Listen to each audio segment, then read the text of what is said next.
Real ఎస్టేట్లో ఒక్కసారి investment చేసి ఒక ప్రాపర్టీ కొనిన తర్వాత మా ఫ్రెండ్ చెప్పాడు అక్కడ అంతకంటే ఇక పెరగదని, లేదంటే మార్కెట్ పరిస్థితి బాగలేదు కాబట్టి నేను నా ప్లాట్ను రీసేల్ చేయబోతున్నానని ఎప్పుడు మీరు ఆ డెసిషన్స్ తీసుకోకండి.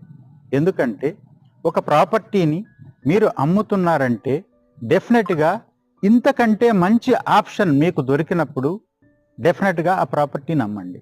లేదంటే జీవితంలో ఏదైనా ఆర్థిక సంక్షోభంలో మీరు పడి ఆ ప్రాపర్టీని అమ్మితేనే ఆ అవసరం మీకు తీరుతుంది అని భావించినప్పుడు మాత్రమే మీరు కొన్న ప్రాపర్టీని రీసేల్ చేయండి.